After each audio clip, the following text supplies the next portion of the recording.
Hello ladies and gentlemen, this is Blue Maxima, and I thought that I would do something a little different for Halloween. This is Muppet Monster Adventure. You might be wondering, to be fair, I said that a lot in these videos, I need to come up with a new intro catchphrase. You might be wondering what the hell I'm doing playing Muppet Monster Adventure. Well, I browse 4chan's VR board, and it's not a virtual reality board, it's actually Video Games Retro, that's what it stands for. And it came up on a list of underappreciated PlayStation 1 games. And I thought to myself, oh yeah, I remember that game, let's give that a shot. And I did, and I actually found myself quite enjoying it, so I figured I'd do a quick video on it just because, well, it's Halloween, and I need to actually do a video in the middle of a Flashpoint crunch week, otherwise I'm gonna lose whatever sort of talent I had for the craft. So we're gonna load into my game here, 30% completion. This is after about 2 hours, maybe a bit less. It isn't a very long game, but then again, this is a PlayStation 1 game, so they never are very long, are they? So this is the way the game works. You have this more or less linear hub, and you have two different sets of collectibles you can get. You can get Muppet tokens, and you can get evil energy, which is literally just like gems and orbs in Spyro, just to use an example. Very relevant example, because this game is a lot like Spyro. But yeah, you can get evil energy, and that unlocks the next major levels.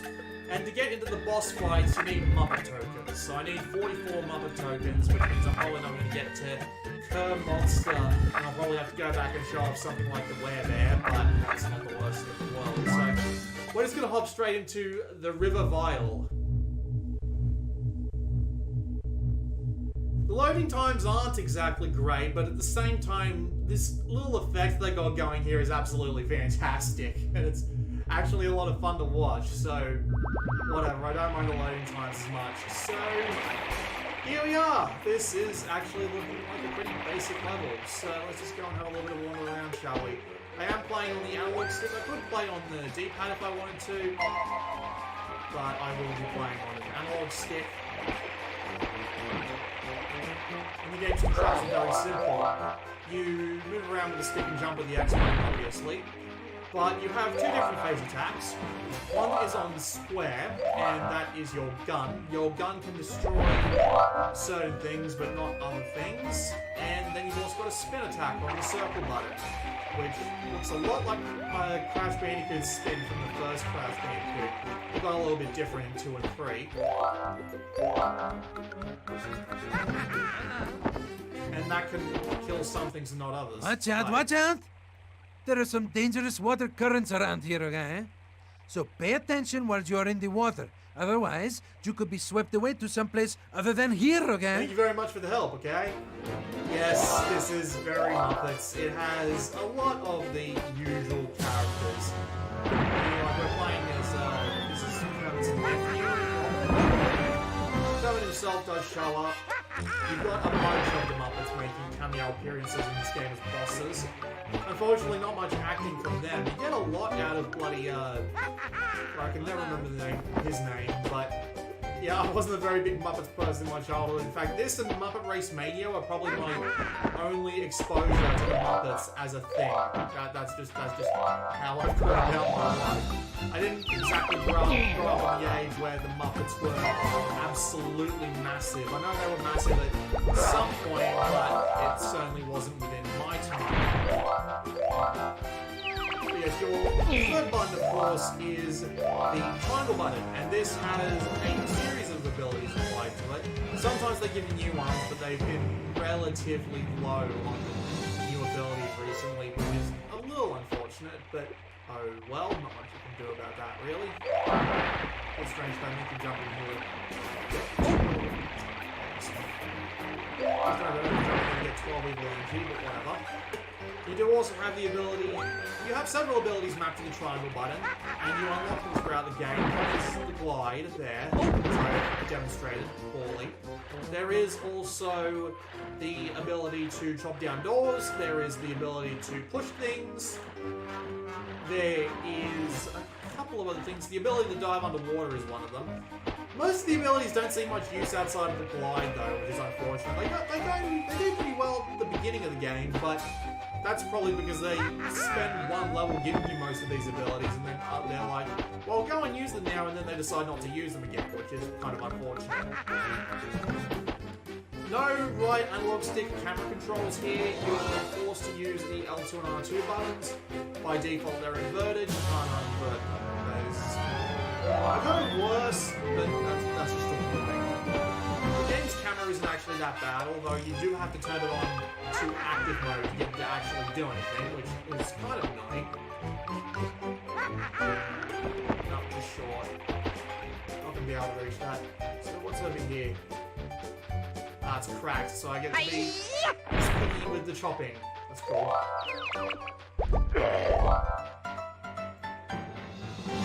guessing I'm gonna have to jump in that river and find my way down there, which isn't great because, well, I don't have much right now, which is unfortunate. Because if I run to that and then I'm dead and I'm put back here. Thankfully, it doesn't get rid of most of my collectibles, but it does actually do something else. Normally, the enemies will drop evil energy when you kill them, but if you kill them after a respawn, they will drop them up with dollars.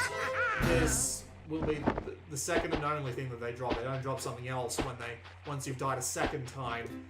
But Muppet dollars are actually used to unlock things in the gallery, so things like concept art. And they actually do some kind of neat things, like there's this. I ran right here. That one was fine because I have my invincibility frames on. But yeah, unlock neat things like sound effects from the Muppets cast. They unlock things like the like little concept art, which is nice. They also have a bunch of drawings from kids trying to draw the Muppets, which is actually pretty. Wow, those things are not forgiving, are they? Right, I better head straight over here and grab that heart. Let's just not waste any time trying to get that whatsoever, and I lost a heart trying to get to it anyway, but god damn it, die. Making the game look a lot harder than it really is. The controls are just a bit sluggish, so you just end up in these positions where you find yourself a little bit behind, but it's not anywhere near as bad as I'm making it look. I'm just kind of shitty at this game. If I'm being perfectly honest, I just have this annoying tendency to wander right into enemies and then just forget either A, not send out an attack in time, or B, send out the wrong attack. It can get kind of annoying, if I'm being honest. Thankfully, the game isn't too reliant on lives. I mean, sure, you do have to go back to the beginning of the stage if you lose all your lives, but that's not a big deal. You can also get health increases, but they do not apply over lives for some reason. I'm not exactly sure what the deal is with that. Yeah, you can get them, so you'll have like 4 or 5 hits, but if you do so much as like fall off the ledge, just as an example, you'll end up with...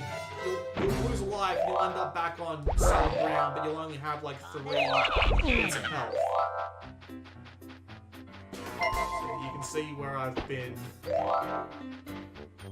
You can see where I've been kind of neglecting my actual gameplay skills. There is also a run button on the R1 button. You'll be using this a lot, because traversal is otherwise pretty slow. And good luck dodging anything if you're moving that slowly. Thankfully, if you're just holding the R1 button, you can just let go of it. You can just let go of the analog stick, right? You can just let go of that, and you'll just keep running in that direction. You only need to adjust your angle using the analog stick, which is a nice little thing they got going for them there. The controls themselves are actually, as I said before, sometimes they feel like they're a little behind, but for the most part they're fine. They don't... This game isn't very hard in the grand scheme of things like at all. You've only got these simple, like, 3D environments to go around. So it works. It works fine. It's a neat little 3D platformer. Most of the stages are linear. This isn't a huge deal. Sometimes they branch out. Like, this one's actually the most branching stage there's been thus far. Generally, you'll be looking for the same sort of stuff. You'll be looking for evil energy, you'll be looking for Muppet tokens. Sometimes you'll find neat little puzzles like this. I'm gonna guess this is a follow Follow the bouncing frog again. Sure is.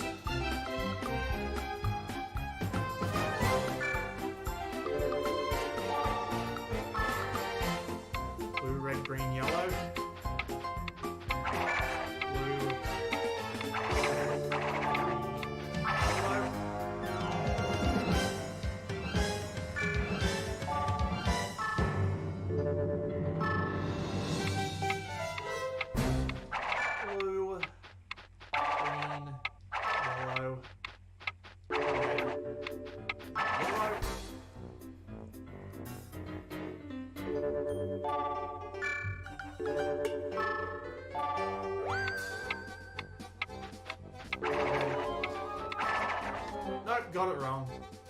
Bollocks. Oh, this is a bummer, Robin. Do Do you want to go again, okay? Which doesn't have the best storage speed, so it kind of has trouble loading it all up. But yeah, the general idea, I would have wanted a Muppet token if I pulled that one off. There's always at least one or two of those mini games on every stage. As I said, the stages are quite linear most of the time, but this is actually a relatively open stage that you get a fair amount of options of what order you want to do everything in, but the actual requirements are quite heavy. You will need to get the majority of resources in the majority of levels in order to actually move on. I have merely been really good at collecting stuff from the previous couple of levels, so I am actually rather than being able to just, you know, go straight forward. Yeah, the game itself isn't hard at all. It really is quite simple. And it's a good time. It is very kiddie. It's very clearly designed as a kid's game. But, you know, children aren't particularly very good at video games, but the levels are fun to explore. There's a lot of stuff in them. There's definitely a lot of collectibles. I'm going to have to go back there and get that one. That happens more often than I would like to admit. You hit L1 to access the stat screen. You got a bonus down the bottom right, but when you get all of them, you just unlock a current token. A Muppet token, I can say. It's all very simple stuff. It doesn't do anything particularly original. In fact, the entire game feels kind of like Spyro knockoff. Like, pretty much the entire thing has stuff taken from Spyro, except for stuff like, you know, the hub worlds. You got extra abilities, you got two different kinds of attacks that are required to be used on two different kinds of people. You got evil energy scattered around just basically gems. And the whole collecting the evil energy and Muppet tokens is basically just all of Spyro. That's basically all it is. So it is more or less just a clone of Spyro. And yes, it doesn't do it as well as Spyro does. But it's still got some stuff that's really impressive, even for just, you know, the PlayStation at the time. One thing in particular that I really want to point out is the goddamn music. The music in this game is phenomenal. Just the score of every level is just fun to listen to. It's actually kind of impressive.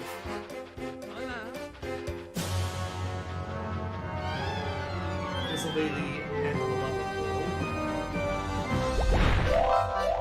So I can choose to leave now, or I can go back and see if I can find all the stuff I missed on my end, which is entirely possible, but let's keep this video going for a little bit longer. Let's get this video a little bit of variety, shall we? So we'll pop back out.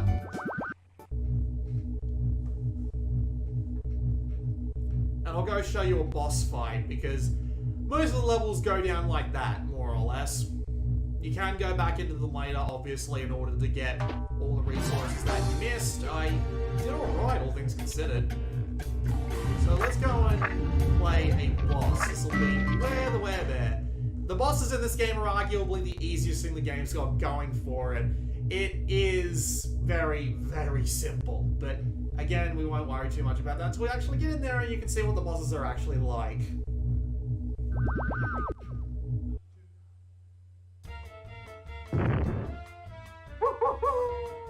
Be careful, okay?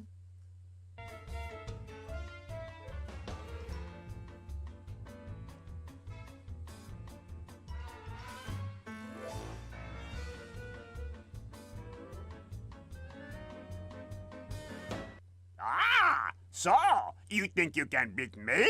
Ah, you must be joking. Ah!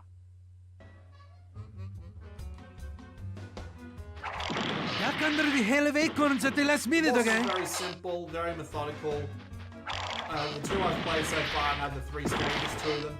I haven't actually finished this game before, but I remember absolutely nothing about it. I did actually have this on the PlayStation way back when, and I am just completely unfamiliar with some of the stuff in it, so...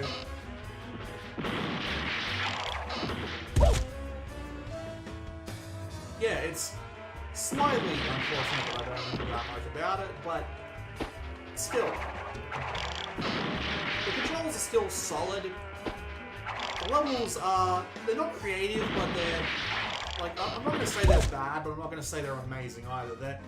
They're slightly above average, and the music is just wonderful, seriously. Some of the music in this game is just the best. The first time I climbed to the top, and look what happens. Well, all I can say is thank you, and thank you!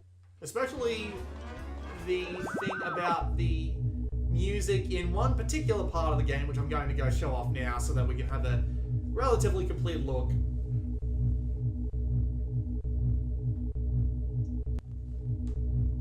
But I have to save the game first, just to be safe.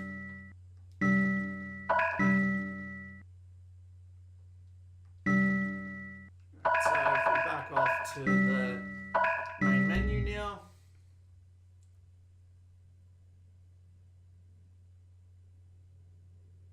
Go to the gallery. Now those Muppet coins you picked up, depending on the amount you've picked up throughout the game, it will unlock stuff in the gallery. And we've only got one part of unlocked right now with a handful of things. So if I go to this one, for example, this will be some art from one of the game's developers, which is neat. God, from Magenta. Okay, Magenta are the people who made the game. And then if we go to the paint brush, it's concept art. And if we hit the sound, Poof! Testing 1, 2, 3, 4. Testing. it's cute. And you can also see the game's FMVs when you get to a certain point.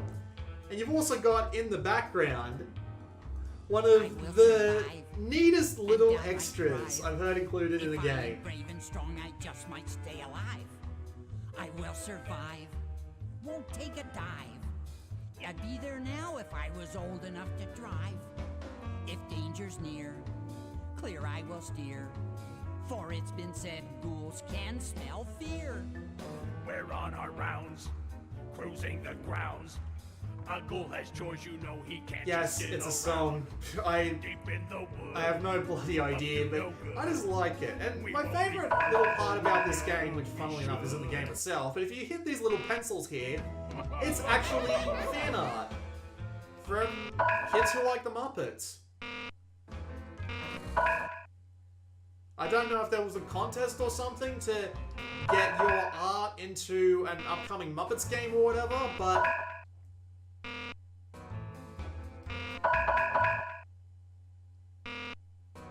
it's actually pretty neat.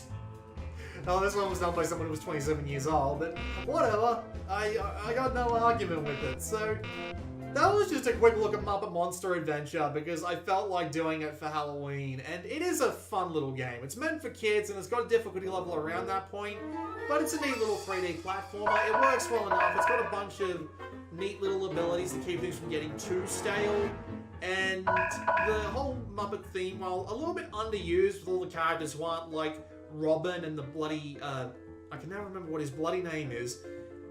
But yeah, all the other characters just don't get used enough, which is a little unfortunate. But then again, there's also Muppet Race Mania, which I need to go over at some point.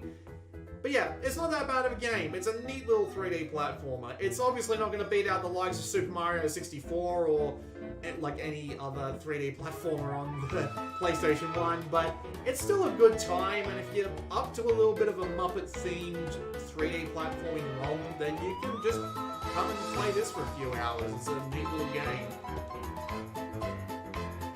So yeah, there you go. This has been Blue Maxima, and I will see you all next time.